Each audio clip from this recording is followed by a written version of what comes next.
Voilà, je continue avec une sixième réponse. Je crois que c'est la sixième, je vais être perdu dans les trucs. La question qu'on m'a posée à laquelle je vais répondre, c'est comment est-ce que je reçois les messages et comment est-ce que vous pouvez recevoir les messages.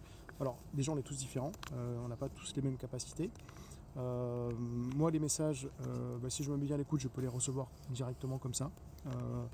J'ai pas besoin de faire quoi que ce soit pour recevoir ces messages-là. Et plus je travaille là-dessus, j'expliquais du coup la dissociation entre le mental et la réception des messages, plus j'affine cette dissociation, donc c'est-à-dire comment fonctionne mon mental, plus je vais éloigner ce mental-là, plus je vais facilement recevoir des messages où je vais comprendre que c'est des messages.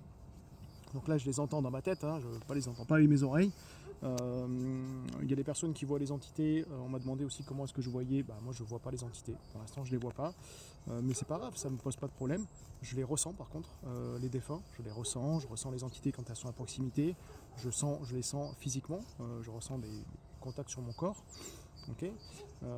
Par contre, si je me mets en état modifié de conscience, il ne faut pas très longtemps pour y arriver, je peux les voir du coup, mais pas les voir les yeux ouverts, je les vois les yeux fermés dans le monde subtil.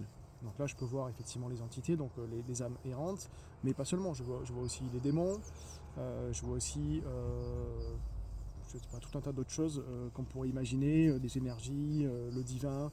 Voilà, on peut voir énormément de choses de cette façon-là. Donc quand je dis voix, c'est je vois avec du coup comme si c'était un rêve en fait, d'accord.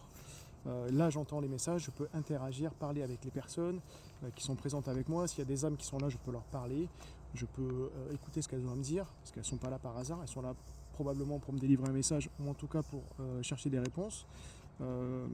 Est-ce qu'il est nécessaire de faire passer la lumière ou pas?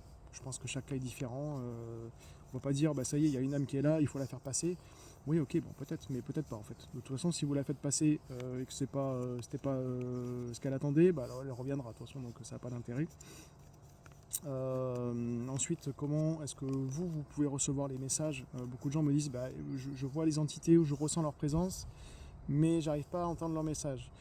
Honnêtement, tant que vous n'aurez pas fait ce travail de dissociation sur votre mental, vous ne pourrez pas recevoir les messages dans le monde physique présent d'aujourd'hui. Pour ça, il faut alors travailler pour libérer votre mental de tout ça, pour bien comprendre son fonctionnement, et là vous pourrez recevoir les messages en direct.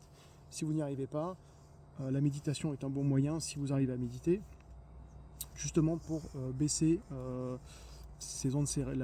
l'activité de ces ondes cérébrales, pour activer d'autres parties de votre cerveau, activer votre glande pinéale, pour aller dans un autre état, du coup, un état de modifié de conscience, où là, vous pourrez peut-être, du coup, recevoir les messages, ressentir leur présence différemment, peut-être les visualiser. Voilà, peut-être pas. Peut-être pas, parce que peut-être que votre mental est encore beaucoup trop présent. C'est possible aussi, même en méditation, parfois on n'y arrive pas. Voilà, donc la seule chose que je pourrais vous dire, c'est comment recevoir les messages, c'est travailler.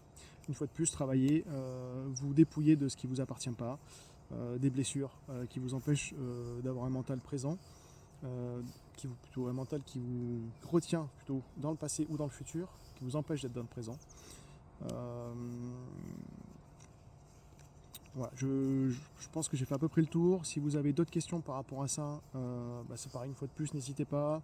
Alors oui, il me reste encore plein de questions à répondre, mais c'est pas grave, c'est des questions qui se recoupent. Même si j'ai 20 fois la même question, je suis content. Ça veut dire que c'est un sujet qui est passionnant pour vous. Et du coup, je vais peut-être changer l'ordre de mes réponses pour aller répondre plus rapidement à une question plutôt qu'à une autre. Donc n'hésitez pas, et n'hésitez pas à mettre des petits commentaires et des likes. C'est toujours un plaisir de se sentir soutenu. Alors ça, c'est de l'ego positif, mais il en faut un peu, on n'est pas tous parfaits. Et puis je ne tends pas à l'être non plus d'ailleurs. Merci beaucoup et je vous dis à très bientôt.